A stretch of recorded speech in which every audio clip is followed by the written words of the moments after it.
오늘은 믿음에 대하여 생각을 좀 하려고 합니다. 아마 오후 예배에 나오시는 분들이라면 믿음에 대해서 이야기를 시작하면 최소한 1시간, 2시간은 너끈히 정리를 해서라도 말씀을 하실 수 있으리라 생각합니다. 성경이 믿음에 관한 책이고 믿음을 설명하고 있고 믿음의 본을 보여주고 있고 때로는 믿음을 정의하고 있습니다. 히브리서 11장만 해도 믿음의 사람들이 걸어갔던 흔적을 쫙 보여주는데 거기만 봐도 믿음을 정의는 해놓았지만 그 정의에 따라서 나타나는 믿음의 양상들이 다양하다는 것을 알 수 있습니다. 그러니까 제가 이 시간 믿음에 대하여라고 하지만 역시 믿음에 대한 일부 기초적인 것을 말씀드릴 수밖에 없다는 것을 전제로 드립니다. 요한복음 3장 16절은 흔히 말합니다. 성경 전체의 주제구절이다. 맞습니다. 주제구절이죠.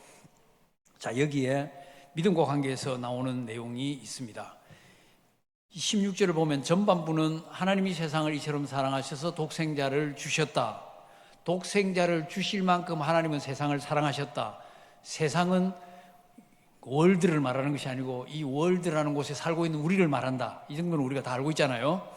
하나님은 너무 하울링이 많이 나오는 것 같아요. 조금만. 하나님은 세상을 엄청나게 사랑하셔서 세상 사람들을 엄청나게 사랑하셔서 자기의 독생자를 주셨다. 하나밖에 없는 외아들을 주셨다. 인데 이 외아들이라는 개념이 지금 우리가 데리고 있는 외아들하고는 좀 개념이 다릅니다. 그렇죠? 외아들의 개념이 우리만 해도 한 50년 전만 해도 생각하던 그 외아들과 그 다음 지금 외아들과 또 미래의 외아들 자꾸 달라질 거예요. 제가 군목 시절에 데리고 있던 군종병이 아버지가 그래도 일제시대 때 의사도 하고 상당히 개화된 분이세요. 개화가 된 분인데 그 아내가 아들을 1명, 2명, 3명, 4명을 낳았어요. 그런데 5번째 딸을 낳았어요. 이 군종병 하는 얘기입니다. 5번째 딸 낳았다고 숟가락 집어 던지고 미역국도 안 끓여주더라. 그런 시대가 있었습니다. 지금은요, 딸이 더 좋아가 돼 있습니다. 딸이 더 좋아. 대가 끊긴다 이런 거 다 사라진 지 오래됐습니다. 그죠? 저도 동료들이나 후배들을 보면서 딸 없는 집 보면 조금 안 됐다. 아들은 키워도 재미가 없잖아요. 딸이 재밌잖아요. 그런데 하나님은 하나님하고 비교할 수 없는 얘기를 지금 비교를 해서 얘기하는 겁니다. 지금 이렇게 바뀌는 것이 보이지만 하나님은 유일하신 하나님, 삼위일체로 존재하신 하나님. 이게 신비로운 겁니다. 신비로운 거. 이게 제가 설명을 못합니다. 이게 얼마나 어려운 거냐 하면 옛날에 제가 신학교 다닐 때니까 한 몇십 년 전에 미국의 포이트리스라는 웨스트민스터 신학교 포이트리스라는 아주 천재적인 교수가 있었어요. 이 교수님이 설교를 하면서 신학생들 채플 설교를 하면서 삼위일체에 대한 주제를 얘기를 했어요. One is three, three is one, one in three, three in one. 다 알아들으셨죠? 하나 안에 셋이 있고 셋이 하나 안에 있고 하나가 셋이고 셋이 하나고. 이야기를 하다가 이분이 살짝 돌아버렸어요. 그래가지고 우리 가르치던 선교사님이 저희들 보고 그랬어요. 기도해 주라고. 정말 똑똑한 분이라고. 다행히 그분이 회복이 되어가지고 지금쯤은 돌아가셨겠죠. 예. 하여튼 그랬던 기억이 있습니다. 그만큼 어려운 겁니다. 어려운데 독생자라고 하셨으니 하나님의 독생자라면 우리 상상으로 옛날에 아브라함이 이삭을 바칠 때 힘들었죠. 그래서 이삭을 바친 그 믿음보다 더 큰 믿음이 성경에서 찾기 어렵습니다. 내가 내 목숨을 던져서 나라를 구할 수 있다. 던질 수 있잖아요. 나의 무언가를 지키기 위해서 뛰어내릴 수 있다. 뛰어내릴 수 있잖아요. 근데 내가 죽는 것이 아니고 내 아들을 죽여야 된다고 하면 그 문제가 달라집니다.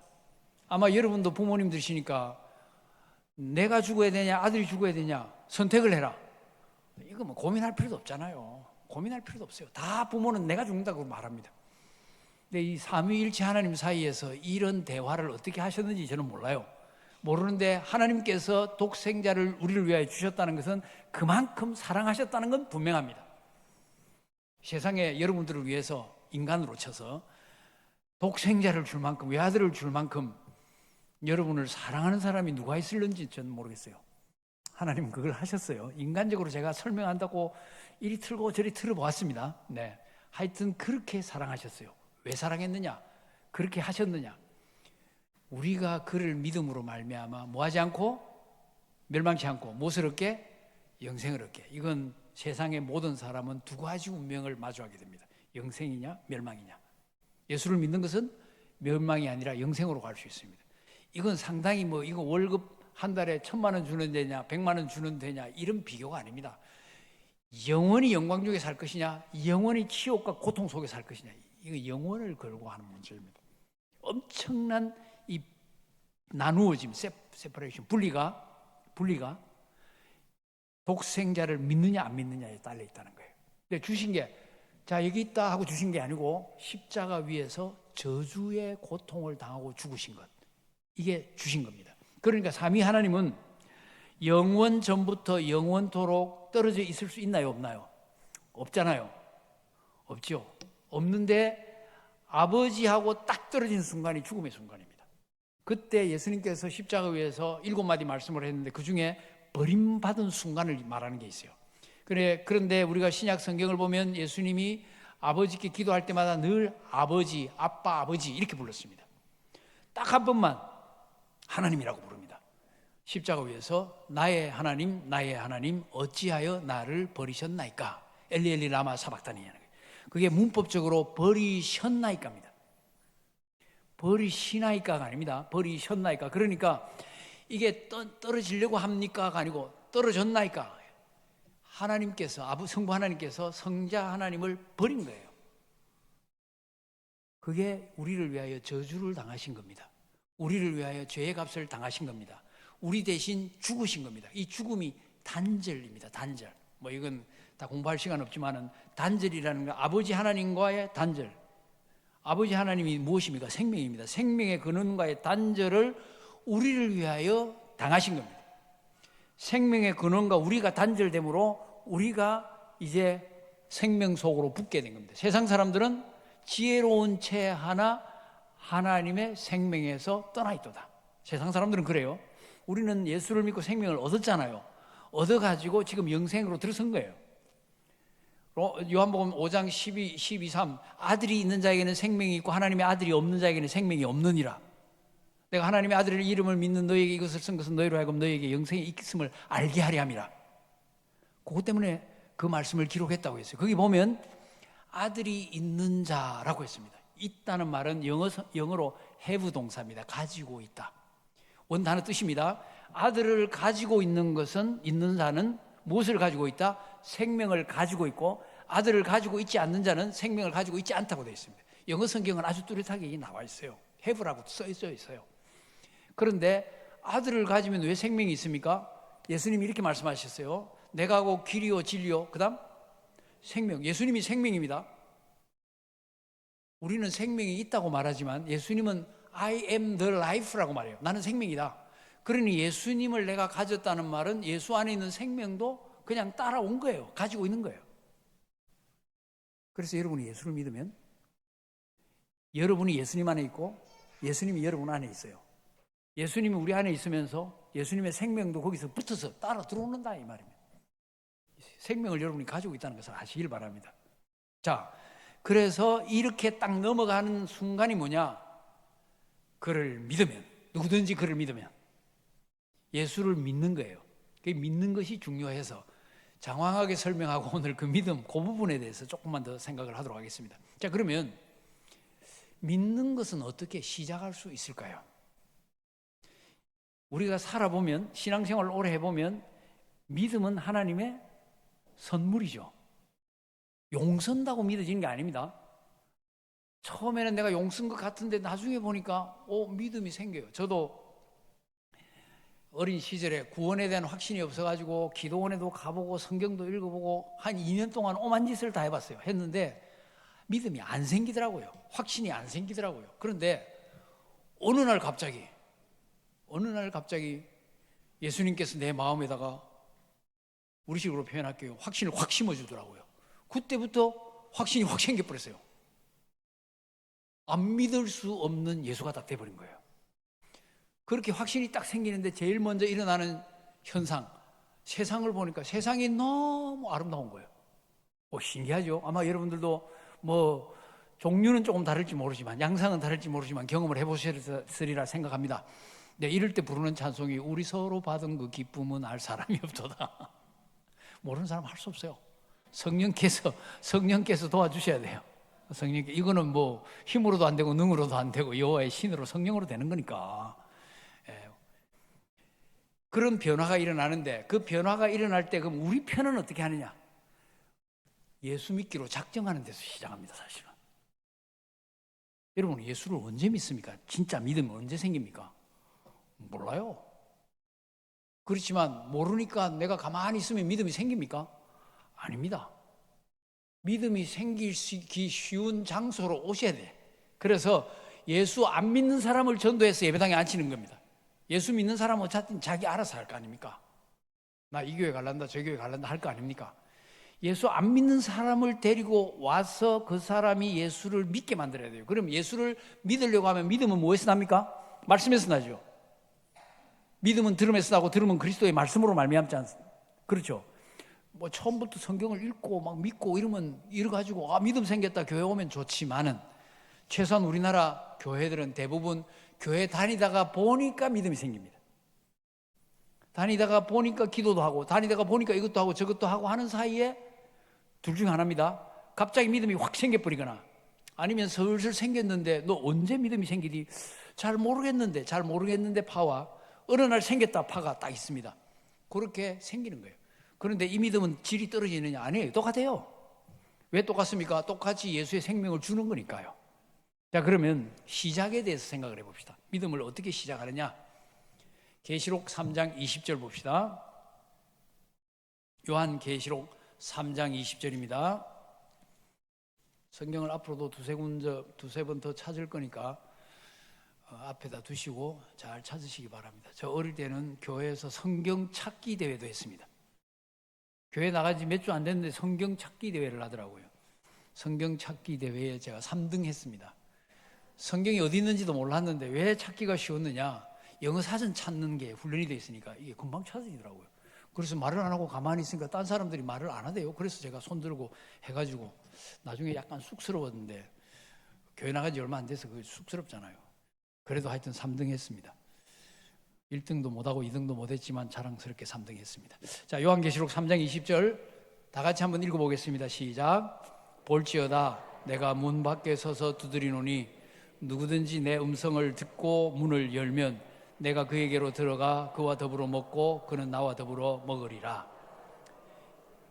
이 말씀은 1차적으로 라오디게아 교회를 향한 말씀입니다. 교회가 미지근한데 정신 차려라, 볼지어다, 주목하는 말, 볼지어다, 주목. 의외로 구약 신약 성경에는 이 볼지어다, 보라 이 말이 많습니다. 영어로 behold, 보라, 주의를 환경시키는 겁니다. 이야기하다가도 보라, 우리말에는 번역이 안 된 보라가 있습니다. 그래서 이제 설교를 할 때 그 말을 한 번씩 전해줍니다. 이렇게 보라, 이건 주의를 환기시킵니다. 여기도 볼지어다, 중요하다 이 말이죠. 웬만큼 말 다 했는데 이제 중요하다. 내가, 예수님이죠, 문 밖에 서서 두드린다. 당연히 이 예배당 문, 집 문은 아니죠. 마음의 문입니다. 문 밖에 서서 두드린다는 것은 이미 너의 문 앞에, 마음 문 앞에 내가 도달했다. 너의 상태가 얼마나 비참한지를 인식을 좀 해라. 내가 계속 두드리고 있다. 이 두드린다는 것은 계속적인 동작입니다. 내가 참으면서 두드리고 있다. 간절히 두드리고 있다. 너 문 열기를 기다리고 있다. 이 말이에요. 누구든지 내 음성을 듣고 문을 열면 하는 말은, 음성을 듣는다는 것은 인격적으로 너 반응 좀 보여라. 할 수 없이 문 열지 말고. 그런데 나는 두드리고 있는데 참으면서 너 문 열기를 기다리고 간곡한 간절한 마음으로 두드리고 있는데 네가 할 일은 뭐냐? 여는 거야. 너 마음을 탁 열고 한번 열기만 하면 된다. 강압적이 아니고 너 인격적으로 한 번만 쫙 열어라. 그러면 그 다음 또 내가 책임지는 거예요. 내가 그에게로 들어가서 그로 더불어 먹고, 그러니까 그는 나로 더불어 자연히 먹는다. 이렇게 되어 있습니다. 먹는다는 것은 이 식사, 저녁 식사에서 파생한 동사의 미래형입니다. 식구처럼 가까이 함께 식사하는 것. 이 함께 식사하는 것은 미운 사람하고는 못하죠. 그러면 얹힙니다. 이게 콱 채버립니다. 화해와 신뢰와 친밀감의 표시입니다. 정말 개방되었다는 표시입니다. 예수님의 별명 중에 하나가 세리와 죄인의 친구입니다. 예수님이 세리와 죄인의 친구인데, 세리, 죄인은 당시 사람들이 상종을 하기 어려운 부류인데 예수님은 그들하고 와라 해가지고 먹습니다. 거기다가 예수님은 세리와 죄인의 친구이면서 포도주를 즐기고 먹기를 탐하는 자라고 이렇게 소문이 났어요. 그러니까 예수님이 과음은 안 하셨을 것 같고 이게 한 잔씩 하시는 걸 좋아하셨던 것 같아요. 목사는 못 따라 하지만 그래도 예수님은 잘 하셨던 것 같아요. 그래서 누구하고 세리가 어떤 사람입니까? 매국노입니다. 동족 등을 쳐서 세금 거두어 가지고 로마에 갖다 바치는 사람, 세리. 그러니까 자기들 경제적인 형편은 좋지만 사람들에게 멸시당하던 매국노입니다. 그게 세리입니다. 뭐 죄인, 창기 이건 말할 필요도 없죠. 사회에 그야말로 누구도 상대해 주지 않는 하류 인생들입니다. 근데 예수님이 서슴없이 다가가가지고 일로 와 우리 한잔 하세. 이 좀 안 해본 말이라서 조금 그렇지만 한잔 하세. 자, 우리 라면 끓여 먹자 같이. 뭐 이렇게 가까이 지냈다는 거예요. 뭐 우리는 흉내 내기가 정말 어렵습니다만 그 정말 예수님은 놀라우신 분이십니다. 놀라우신 분이에요. 그런 친구로 해서 그런 상태로 내가 너희들과 가까이 지내겠다는 그 약속이죠. 그 약속입니다. 그렇게 해서 더불어 먹게 된다. 긴밀한 영적 교제를. 그래서 우리의 할 일은 뭐냐? 적극적으로 우리를 찾으시는 예수님께 우리는 수동적으로 반응을 보이는 겁니다. 예수님이 먼저 찾으셨기 때문에 우리는 거기에 반응을 보이는 겁니다. 반응을 안 보이면 신세 망치는 거죠. 이렇게 좋은 기회를 예수님이 계속 문 두드리고 있다. 내가 내 문 앞에 와 있다. 좀 열어다오. 한번 상상을 해보십시오. 고향에서 뭐 아주 가까운 친구가 왔다, 뭐 언니가 왔다, 형님이 왔다, 아니면 뭐 부모님이 오셨는데 그래서 문을 두드리는데 비밀번호 가르치셨는데 몰라요. 남의 집 아파트에서 두드리고 있을 수도 있겠죠. 근데 어쨌든 계속 두드리는데 나중에 보니까 1시간쯤 지나가지고 이웃집 사람이 데리고 모시고 왔을 수 있잖아요. 그 불효죠. 그렇게 되면 딱 알아차리고 문을 열어드려야 될 거 아니에요. 우리는 문을 열어드리는 것이지만 가능한 대로 수동적이지만 빨리 반응을 보여야 된다는 겁니다. 자, 그러면 문을 딱 열면 그 다음에는 예수님께서 들어오셔서 같이 먹게 된다. 식사하게 된다. 영적으로 가까이 지내게 된다. 이게 예수님이 우리에게 하신 무엇입니까? 약속입니다. 나 그렇게 해줄게. 약속을 하신 거예요. 이 약속이 중요한 겁니다. 왜냐하면 자, 오케이, 예수님 제가 마음문을 활짝 엽니다. 웰컴. 어서 오십시오. 열었습니다. 웰컴. 정말 진심을 다해서 열었습니다. 그 다음에 예수님이 들어오신다고 했는데 뭐가 바람 같은 게 휙 들어온다든지 뭐가 뜨거운 게 훅 들어온다든지 불덩어리가 훅 들어온다 뭐 느껴져야 되잖아요. 안 느껴지면 어떻게 되는 겁니까? 안 느껴지면. 그래서 제가 약속이 중요하다는 거예요. 예수님의 약속이 중요한 겁니다. 내 기분은 내 감정은 들어왔는지 안 들어왔는지 모르겠어. 근데 예수님이 약속을 하셨기 때문에 들어오셨을 거란 말이에요. 그래서 믿음은 뭐냐? 예수님의 약속을 믿는 거예요. 약속을 못 믿으면 신앙생활 못 합니다. 신약도 구약도 다 약속의 책입니다. 하나님의 약속을 믿어야 됩니다. 그거 안 믿으면 저도 어떻게 할 수가 없어요. 어떻게 할 도리가 없어요. 하나님도 참 힘드실 거예요. 내가 약속했잖아.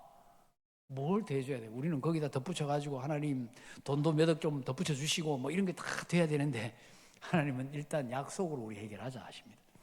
자, 그러면 내가 영접할 때 모셔드릴 때 활짝 열었는데 활짝은 못 열겠고 반만 열었으면 어떻게 될까요? 들어오시긴 들어오셔야 되는데 제가 사는 꼴이 이래가지고 아직 세례도 못 받았고 세례도 받을 자격도 없고 한데 하여튼 들어와 보세요 하고 문을 화를 180도 열지를 못하고 한 30도만 빙긋이 열었습니다. 그러면 어떻게 되나요? 여러분 생각에는 어떻게 되겠습니까? 예수님이 그 비좁은 데를 들어오시겠어요? 아니면 조금 더 내가 기다릴게 밖에서 계속 두드릴게 하실 것 같아요. 어떨 것 같아요. 이건 여러분 조금 상상입니다. 그래도 들어올 거다. 손 들어보십시오. 손 내리시고. 기분 나빠서 못 들어가시겠지. 좀 더 열릴 때를 기다리실 거다. 제가 기분 나빠서를 붙인 겁니다. 왜냐하면 여러분 손 못 들게. 예수님께서 우리 마음속에 오고 싶어 하시는 마음이 간절하겠습니까? 아니면 우리가 예수님 수동직이지만 들어오시게 하고 싶은 마음이 간절하겠습니까? 예수님의 마음이 100이라면, 간절한 마음이 100이라면 우리는 몇 점쯤 될까요? 150쯤 되고 확 그냥 한번 들어와 보시라고요. 좋지만 실제로 우리가 생각할 게 많잖아요. 내가 예수님 모셔놓고 이제부터 신앙생활 제대로 안 하면 안 되는데, 또 아는 거는 많아가지고 좁은 문으로 가야 되는데, 십자가 져야 되는데, 그것까지는 못 하겠는데, 내 예수님 좋긴 좋아요. 저도 멸망 안 받고 싶어요. 그러니만 문을 현재로서는 30도밖에 못 열겠습니다. 그럼 예수님께서 뭐라고 하실까요? 예수님은, 이것도 인간적인 표현 방식입니다, 삐집고라도 들어오실 거예요. 그만큼 예수님은 우리를 사랑하시기 때문에. 아버지 하나님 입장에서는 아들을 죽일 만큼 우리를 사랑하셨는데, 그 마음을 아들이신 예수님이 아시는데 언제 우리가 180도 열 때를 기다리시겠어요? 반쯤 90도라도? 아니면 30도라도? 아니요. 조금이라도 열면 예수님 입장에서 우리가 상상하는 예수님의 간절함을 생각하면 이놈 마음 바뀌기 전에 빨리 들어가야지 안 하시겠어요? 그만큼 예수님은 우리를 사랑하시는 거예요. 자, 그러면 이렇게 들어오는 상태에서 일어나는 현상이 뭐냐? 요한복음 1장 12절과 13절입니다.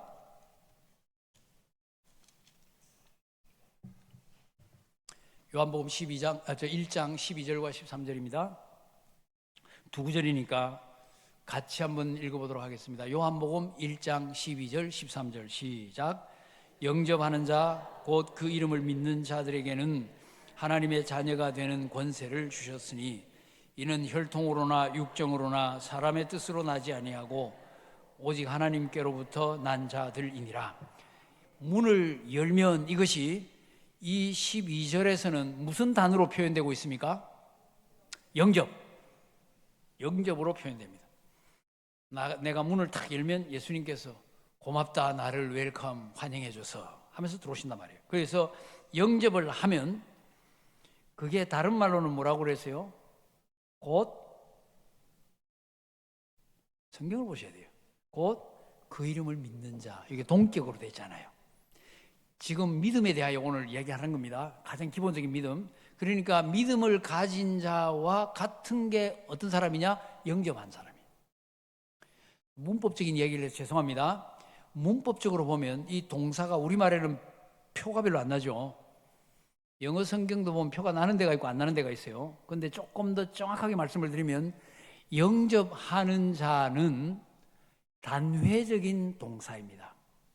그러니까 영접은 한 번 하게 돼 있어요. 영접한 자, 곧 그 이름을 믿는 자는 현재 진행형 동사입니다. 그 이름을 믿고 있는 자.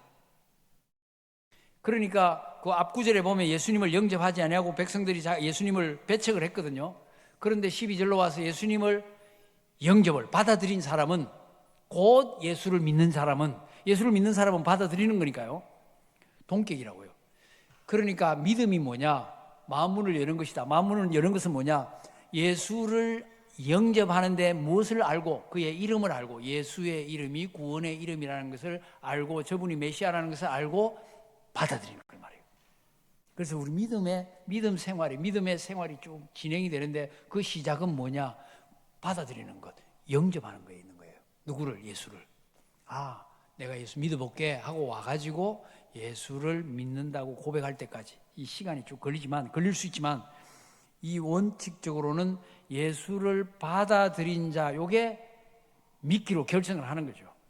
결심을 하고 받아들인 사람이 그 다음 믿는 겁니다. 그래서 나는 예수 믿는다 하는 사람들은 나도 모르는 사이에 문을 열었고 나도 모르는 사이에 영접이 끝났어요. 예수를 믿기는 하는데 내가 문 열은 기억은 없어. 찝찝해서 문을 열어야겠어. 그 체험을 한번 해야겠어. 아니면 그런 경험을 한번 해야겠어. 하는 건 자유입니다.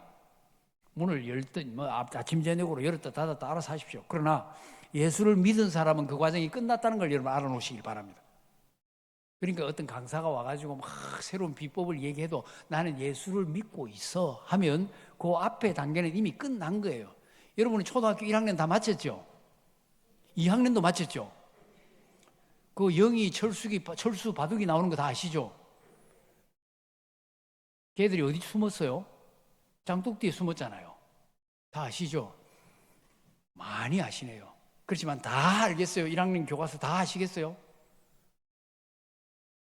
제가 지금 손주들 둘이가 집에 와 있는데 수학 문제, 산수 문제를 푸는데 그게 애들한테 제법 어렵더라고요.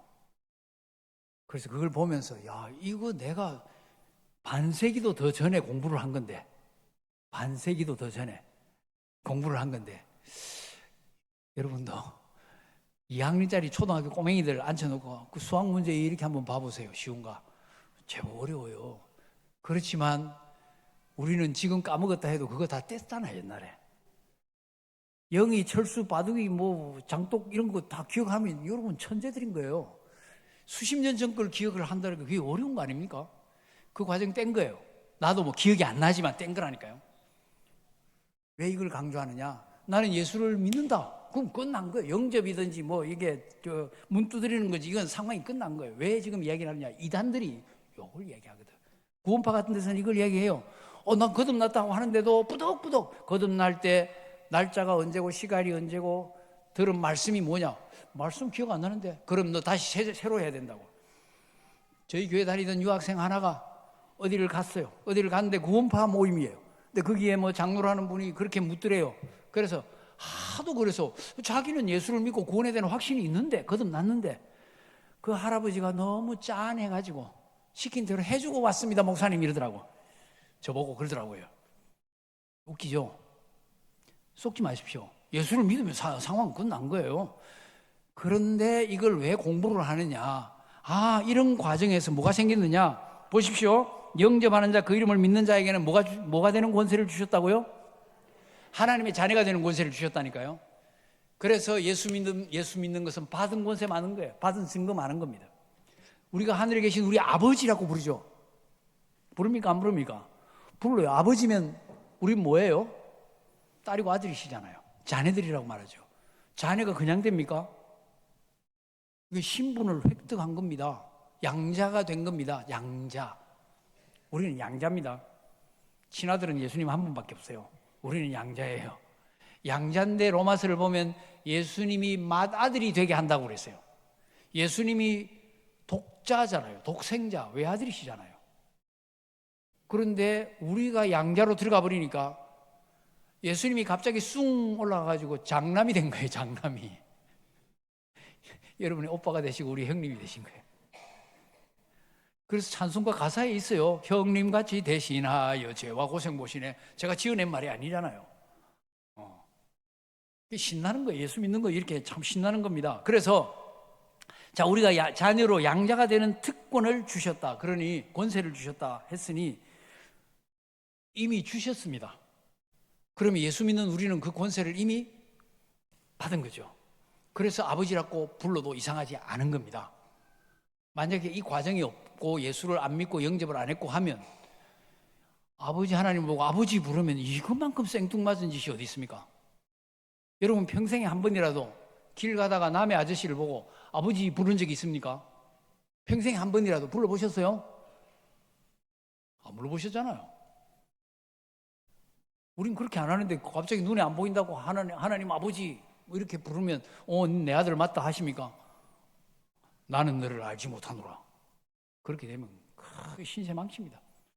그래서 우리가 알아야 될 것은 이 특권이 우리에게 주어졌다. 그러므로 이건 우리가 생각해도 신비롭죠.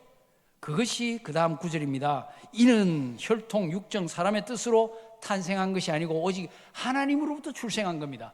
우리가 그래서 양자로 아버지 하나님의 자녀가 되었지만 이걸 출생, 새 생명, 중생으로 말할 때는 생명을 이어받은 출생이기 때문에 아버지 하나님으로부터 태어난 겁니다.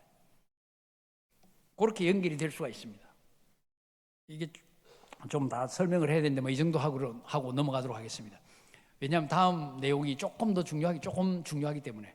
자, 그 다음에 이제 생각할 것이 지금 믿음을 생각합니다. 이제 마지막 한 부분만 보도록 하겠습니다. 로마서 10장. 여러분이 잘 아는 말씀인데요. 10장 9절과 10절입니다. 로마서 10장 9절과 10절. 찾으셨나요? 로마서 10장 9절과 10절 한 목소리로 같이 읽습니다. 시작. 내가 만일 내 입으로 예수를 주로 시인하며 또 하나님께서 그를 죽은 자 가운데서 살리신 것을 내 마음에 믿으면 구원을 받으리라. 사람이 마음으로 믿어 의에 이르고 입으로 시인하여 구원에 이르느니라. 10절을 보면 구원을 받기 위해서 두 가지가 있어요. 첫째, 마음으로 믿어 의에 이르고, 마음으로 믿어서 이신칭의죠. 믿음으로 그렇게 되고, 그 다음에 입으로 시인하여 구원에 이른다. 그럼 뭘 시인해야 되고 뭘 믿어야 되느냐? 그게 9절입니다. 그러니까 10절은 9절을 간략하게 정리를 해놓은 겁니다. 이런 말씀을 여러분이 딱 읽을 때, 아니 마음으로 믿는 건 이해를 하겠는데 입으로 시인한다고 구원 받나? 그렇게 말하는 것은 이 입만 그냥 주여 하면 된다고 생각하는 그런 수준인 겁니다. 그렇게 하면 안 돼요. 그래서 예수님이 날들어 주여 주여 하는 자마다 천국에 가는 게 아니라고 했어요. 그렇기 때문에 그 주여 주여와 이 주여 주여가 다르다는 걸 아셔야 됩니다. 이해하셨죠? 표정이 이해를 못 하신 것 같은데. I love you. 내가 너를 사랑해. 라고 얘기합시다. 그것만 놓고 보면 정말 아름다운데 실컷 싸워놓고 화를 거기에다 확 쏟아 넣어가지고 I love you 하고 등 돌리고 가버린다 하면 그 I love you는 사랑의 표현이 아니고 마지막 한 펀치를 날리고 가는 거예요. 조금 이해가 되시나요? 그러니까 똑같은 글이지만 완전히 다르게 해석이 되는 거예요. 주여 주여, 여기서 주여와 마태복음에서 예수님이 주여 주여 하는 건 달라요. 주여 주여 하는 자마다 천국에 들어갈 것이 아니다 하는 거하고 다르다. 그거는 말만 나불거리는 것이고 여기는 내용이 있다는 것을 의미합니다. 자, 9절을 보십시오. 네가 만일 내 입으로 예수를 뭐로 시인한다고요? 주로 시인한다. 내 입으로 주로 시인한다. 이 주라는 말, 시인한다는 말을 잘 보셔야 됩니다. 이 시인이 그냥 내 그 사람 알아, 시인해, 부인하지 않아. 이 시인이라는 게 우리가 가지고 있는 그거보다는 조금 더 강한 말입니다. 시인은 함께 안다, 함께 말한다 이런 뜻이에요. 그러니까 영어에 confession 하는 고백하죠. 우리 신앙 고백한다 할 때 고백하죠. confession이라는 단어가 con이 함께고 fashion이 말한다. 그래서 함께 말한다. 신앙 고백이에요. 고백. 우리가 우리 죄를 자백하면 했죠. 그 단어가 이겁니다. 그러니까 똑같이 말을 하는 거예요. 똑같이 뭐라고 말을 하느냐? 예수를 주님이라고 내 생각 그대로 함께 말을 하는 겁니다. 예수가 주라는, 그러니까 이제 그거는 공개적으로 선포한다는 의미로 이제 거의 다 고정이 되는 겁니다. 그래서 여기서는 공개적으로 선포하는 겁니다. 예수님 이런 말씀도 하시죠. 내 앞에서, 천사 앞에서, 사람들 앞에서 나를 시인하면 나도 천사 앞에서 너희를 시인할 거고, 사람들 앞에서 나를 부인하면 나도 천사들과 하나님 아버지 앞에서 너희를 부인할 거다. 그때 시인이 이겁니다. 공개적으로. 그래서 법정에서도 이 단어가 사용됩니다. 자, 그런데 이 시인하는데 뭐라고 시인하느냐? 예수를 주라는 단어가 중요합니다. 큐리오스, 여러분 아시죠? 주. 근데 이 큐리오스라는 이 단어에 대한 당시의 사람들의 그 생각이 거의 한 서너 가지 있어요. 첫째는 영어에 sir 하는 거, sir. Yes, sir, 할 때 sir. 높임말입니다.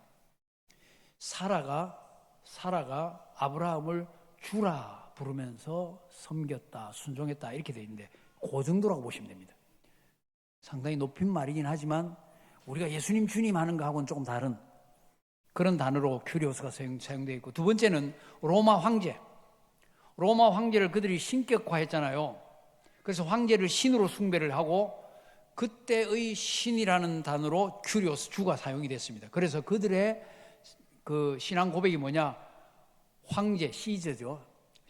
큐리오스, 시저는, 로마 황제 시저는 큐리오스다. 이게 그들의 신앙 고백입니다. 황제 숭배의 신앙 고백입니다. 근데 예수 믿는 사람은 나사렛 예수는 주님이시다 이렇게 다르잖아요.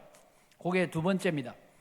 세 번째는 당시 헬라 문화니까 그 헬레니즘 문명 속에서 제우스라든지 뭐 신들이 많았잖아요. 거기에다가 큐리오스를 붙여가지고 저 신들은 우리 인간과는 다른 수준에 있는 신들이다 가서 붙은 거예요. 로마 황제는 인간에게 붙였고 이건 자기들 신화에 나오는 그런 데다 갖다 붙인 거예요. 네 번째로는 구약의 히브리어를 신약 그 헬라어로 번역한 구약 성경이 70인역이라고 하는데 거기 보면 여호와를 큐리오스 주로 번역을 합니다. 여호와를. 그러니까 큐리오스가 주가 네 가지가 있는 거죠. 일반적으로는 높임으로 sir 정도로 sir. 두 번째로는 로마 황제를 신으로 섬길 때 주라고 하고, 세 번째로는 여러 우상들 신화에 나오는 그런 존재들에게 인간과는 다르다고 주를 붙이고, 그 다음에 70인역 그 유대인들의 경우에는 특별히 이게 중요하죠. 유일신 여호와를 가리킬 때 주를 썼다는 말이에요. 그런데 예수를 주라 이렇게 시인한다는 말은 예수님이 신성을 가진 유일한 신급이라는 것을 말합니다. 로마 황제하고는 수준이 다르다는 것을 말합니다. 길게 설명했는데 쉽게 말하면 예수님은 하나님이시다는 선포인 거예요.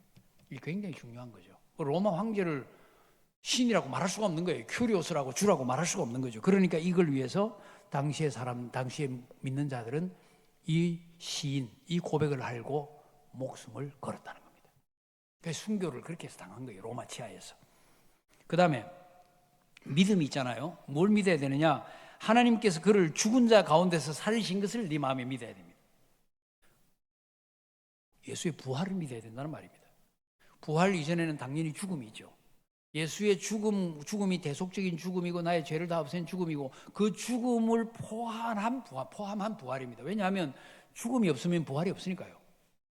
예수께서 나의 죄를 담당하시고 죽어주시고 나를 영원히 살리시기 위해서 새 생명 주시기 위해서 사흘 만에 부활하셨다. 이걸 믿어야 그게 믿음의 내용이 그렇게 돼야 맞다는 겁니다. 그리고 예수님은 나의 주님이시고 그 예수님은 나를 위해 죽으시고 살으셨다. 이게 믿음의 내용이 되어야 되고 그것을 시인하고 고백해야 된다. 공적으로 말할 수 있어야 된다. 어느 정도로 강하게 목숨 걸고. 그게 믿음이라는 거예요. 그게 예수를 영접한 사람이 가야 되는 코스입니다. 그걸 정리를 하자면 사람이 마음으로 믿어 의에 이른다. 의롭게 되어야 구원받으니까 마음으로 믿는다는 것은 유대인들에게 마음이라는 것은 인간 존재의 가장 중심, 가장 깊은 곳입니다. 그래서 신학교에서도 교리를 배울 때 마음이 어디냐? 마음이 종교의 좌소, 종교가 자리 잡은 곳이 마음이라고 말합니다. 그러니까 그 가장 나라는 존재의 중심, 핵심 깊은 그 속에서 예수를 믿는다. 그의 죽음과 부활을 믿는다. 그분을 하나님으로 믿는다. 이게 딱 잡아야 되고, 자리를 잡아야 되고, 그렇게 되면 의에 이르고, 그 다음에 입으로 공적으로 고백하면서 사는 것. 이것이 구원에 이르는. 그게 믿음이라는 거예요. 그래서 믿음은 하나의 패키지입니다. 그 안에 나는 부활은 안 믿는데 죽음은 믿는다. 이거는 될 수가 없는 거예요. 그건 나는 예수님이 내 죄는 용서해 주셨지만 그 죄 용서 받았지만 지옥은 갈 거다. 이렇게 말하는 거나 똑같습니다. 이게 하나죠, 하나. 우리도 우리 마음의 가장 중심에 예수님이 주님으로 자리 잡아야 됩니다. 그것이 믿음에 가는 길입니다. 그 믿음 가지고 이 세상을 힘있게 그리스도인답게 살아갈 수 있는 복된 성도님들 다 되시기를 예수 이름으로 축복합니다.